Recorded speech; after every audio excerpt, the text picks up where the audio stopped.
غلطی کا داعیہ جو ہے وہ ہر انسان میں موجود ہوتا ہے، لیکن اس کے باوجود اللہ سبحانہ و تعالی ان کی غلطیوں کے بارے میں کیا فرماتے ہیں؟ ہم نے یہ بارہا علماء سے سن رکھا ہے کہ غزوہ احد میں ایک مقام ایسا تھا جہاں سے دشمن جو ہے وہ پیچھے سے بھی حملہ آور ہو سکتے تھے، تو اس کا مطلب یہ تھا کہ اگر وہاں سے بھی حملہ ہوتا تو آگے سے اور پیچھے سے دونوں جانب سے حملہ ہوتا تو اسلامی لشکر جو ہے وہ بہت زیادہ مشکل میں پڑ سکتا تھا۔ لہٰذا جنگی حکمت عملی کو سامنے رکھتے ہوئے نبی صلی اللہ علیہ وسلم نے اس مقام پر 50 ماہر تیر انداز جو ہیں ان کو متعین کیا اور ان کو تاکید ان الفاظ میں کی ہے کہ آپ نے یہاں سے ہلنا نہیں۔ اگر آپ دیکھیں کہ ہمیں شکست ہو چکی ہے، ہماری لاشوں سے پرندے گوشت نوچ رہے ہیں، یہ منظر اگر اپنی آنکھوں سے دیکھیں پھر بھی آپ نے اس جگہ سے ہلنا نہیں جب تک کہ میرا حکم نہ آ جائے۔ ابتدا میں جب اللہ سبحانہ و تعالی نے فتح سے ہمکنار کیا ہے تو اصحاب رسول جب مال غنیمت سمیٹ رہے ہیں تو ان 50 افراد میں آپس میں ایک تھوڑا سا متنازع ہوا ہے، ان میں اختلاف رائے پیدا ہوا کہ نبی صلی اللہ علیہ وسلم کی یہ تاکید شکست کی حالت میں تھی، اب تو فتح ہو چکی ہے، اب یہاں پہ انتظار کرنے کا کوئی بظاہر مقصد نظر نہیں آتا، لیکن ان کے جو کمانڈر تھے غالباً عبداللہ بن جبیر رضی اللہ تعالی عنہ، انہوں نے نبی صلی اللہ علیہ وسلم کا یہ بات اور یہ تاکید یاد کروائی۔ اس کے باوجود 40 اصحاب جو ہیں وہ وہاں سے نکلے اتر آئے، 10 اصحاب جو ہیں وہ وہیں پہ موجود رہے۔ اب یہ ایک بشری تقاضے کی مناسبت سے ایک غلطی ہوئی، اس غلطی کا خمیازہ جو ہے وہ پورے اسلامی لشکر کو جو ہے اٹھانا پڑا۔ ایک تو اس میں 70 اصحاب رسول جو ہیں وہ شہید ہوئے، فتح جو ہے وہ شکست میں تبدیل ہوئی، اور خود نبی صلی اللہ علیہ وسلم کو بھی ذاتی طور پر اس میں جو ہے وہ نقصان اٹھانا پڑا۔ لیکن قرآن نے اور اللہ سبحانہ و تعالی نے اس غلطی کو کیسے لیا ہے وہ آئے ہم سیکھیں کہ اس ایک غلطی کے اوپر جو ہے وہ قرآن میں سورہ آل عمران میں تقریباً 6 رکوع ہیں جو اسی واقعے کے ارد گرد گھومتے ہیں۔ اس کی چھوٹی چھوٹی جزیات کو اللہ سبحانہ و تعالی نے بیان فرمایا ہے، اور ان میں ہمیں اصحاب رسول کا دفاع بھی نظر آتا ہے۔ سب سے پہلی بات اللہ سبحانہ و تعالی نے فرمایا انما استزلهم الشیطان، انہوں نے غلطی کی نہیں ہے، شیطان نے ان کو پھسلا لیا، شیطان نے ان سے جو ہے وہ غلطی کروا دی۔ چھوٹے چھوٹے بچے لڑکے ہمارے پاس آتے ہیں کہ بابا اس نے مجھے مار دیا، اس نے مجھے مارا ہے، تو ہم ان کو کہتے ہیں کہ اس نے مارا نہیں ہے، اس سے لگ گئی ہوگی۔ لگنے میں اور مارنے میں بڑا فرق ہوتا ہے، تو لہٰذا اللہ سبحانہ و تعالی نے یہ انداز اپنا کے اصحاب رسول صلی اللہ علیہ وسلم کی غلطیوں کے متعلق ہمیں کیا عقیدہ رکھنا چاہیے یہ ہماری رہنمائی فرما دی کہ ان نے غلطی کی نہیں ہے بلکہ ان سے غلطی ہو گئی ہے۔ اب آگے چلیں، جنگ ختم ہوئی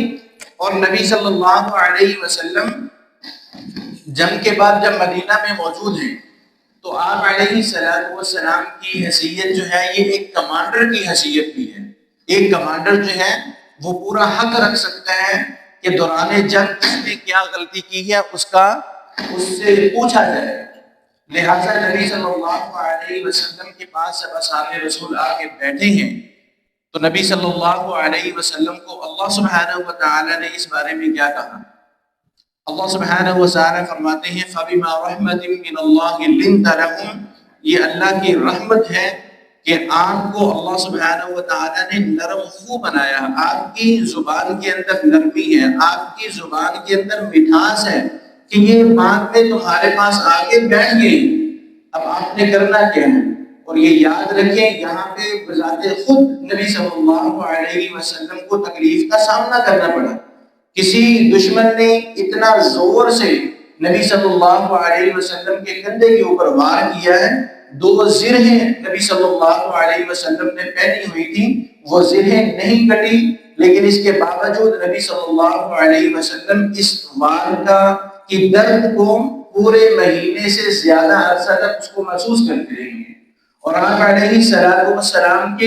یہ آنکھ کی جو ہڈی ہے وہاں پہ کسی دشمن نے تلوار ماری ہے، اور نبی صلی اللہ علیہ وسلم نے جو خود پہنا ہوا ہے اس کی 2 کلیاں نبی صلی اللہ علیہ وسلم کی ہڈی کے اندر پیوست ہوئی ہیں، اور اتنی زیادہ پیوست ہوئی ہے کہ حضرت عبداللہ بن جراح، ابو عبیدہ بن جراح رضی اللہ تعالی عنہ نے اپنے دانتوں سے پکڑ کر اس کو نکالنا چاہا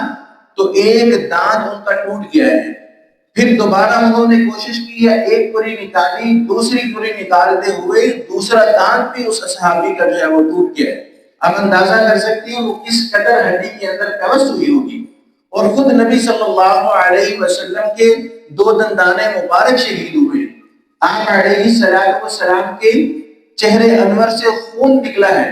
اور یہ خون دیکھ کے نبی صلی اللہ علیہ وسلم نے فرمایا کیف یفلح قوم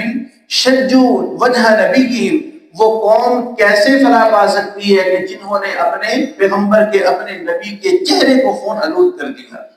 اس تکلیف کے باوجود نبی صلی اللہ علیہ وسلم کے پاس جب یہ اصحاب آئے ہیں تو اللہ سبحانہ و تعالی نے فرمایا کہ فاعف عنہم، ان کو آپ نے کچھ نہیں کہا، یہ غلطی ہوئی ہے تو غلطی کا خمیازہ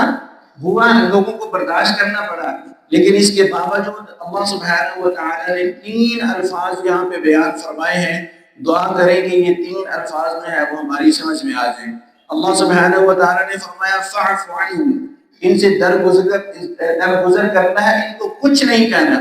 واستغفر لہم، ان سے غلطی ہوئی ہے اور ان کی غلطی کے لیے استغفار آپ نے کرنا، معافی آپ نے مانگنی ہے، وشاورہم فی الامر، اور تیسرا جملہ اللہ سبحانہ و تعالی نے یہ بیان فرمایا کہ ایسا نہ ہو کہ انہوں نے غلطی کی ہے تو اس غلطی کی وجہ سے ان کو جو ہے وہ اسلامی لشکر سے نکال دیا جائے، ان کو مجلس شورا سے نکال دیا جائے، ایسا نہیں ہونا چاہیے، ان کو آپ نے اپنے ساتھ رکھنا ہے، ان کو مجلس شورا سے بھی نہیں نکالنا ہے، ان کو اسلامی لشکر سے بھی نہیں نکالنا۔ تو یہ قرآن جو ہے وہ ہماری رہنمائی کرتا ہے کہ اصحاب رسول صلی اللہ علیہ وسلم بحیثیت انسان اگر غلطی ہو جائے تو ان سے ہمیں ان کے متعلق قرآن میں کیا ہدایات موجود ہیں۔ بات آگے بھی چلتی ہیں لیکن 1-2 جملے بول کے بات کو میں ختم کر دیتا ہوں کہ کچھ لوگوں نے جو ہے وہ اپنا مشغلہ ہی بنایا ہوا ہے کہ ہم نے صرف نبی صلی اللہ علیہ وسلم کے اصحاب کی غلطیوں کو لوگوں کے سامنے لا کر ان کو، لوگوں کو جو ہے وہ ان کے خلاف کرنا ہے، ان سے بدزن کرنا ہے۔ نبی صلی اللہ علیہ وسلم نے اگر فرمایا ہے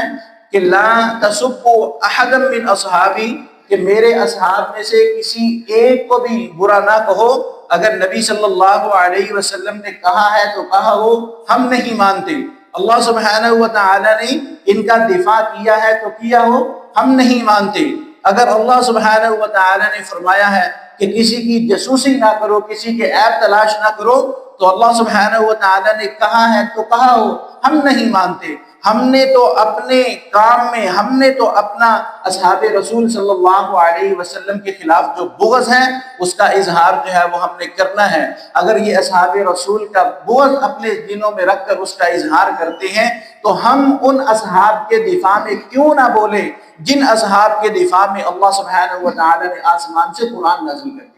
ہم درجات عند اللہ واللہ بصیر بما یعملون، ان کے تو اللہ سبحانہ و تعالیٰ کے ہاں درجات ہی بہت ہیں، ہم تو سمجھ ہی نہیں سکتے، اور یہ اللہ سبحانہ و تعالیٰ نے ان کے جو درجات ان کو دیے ہیں وہ زبانی جمع خرچ کی بنا پر نہیں ہے، وہ کسی گمان پر نہیں ہے۔ واللہ بصیر بما یعملون، اللہ سبحانہ و تعالیٰ ان کے اعمال کو بخوبی دیکھنے والے ہیں، وہ کیا کرتے ہیں۔ اب یہ جو جملہ یہاں پہ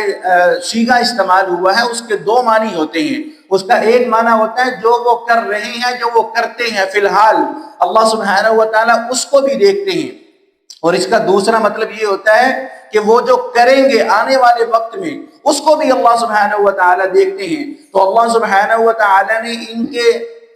مستقبل میں ان سے ہونے والی غلطیاں جو ہیں وہ ان کو اپنے سامنے رکھتے ہوئے اللہ سبحانہ و تعالیٰ نے ان کو یہ درجات دیے ہیں تو جب اللہ سبحانہ و تعالیٰ نے ان کو درجات دیے ہیں تو نہ میرے پاس حق ہے نہ کسی کے پاس کوئی حق ہے کہ اللہ سبحانہ و تعالیٰ کا دیا ہوا اعزاز ان سے چھین سکے۔ اللہ کا الحاکمین سے دعا ہے کہ اللہ سبحانہ و تعالیٰ ہم نے کو جو کچھ سنا اور سنایا اس کو سمجھ کر ہم سب کو قرآن کو صحیح معنوں میں سمجھ کر اس کے مطابق عمل کرنے کی توفیق عطا فرمائے۔ وما علی الا البلاغ۔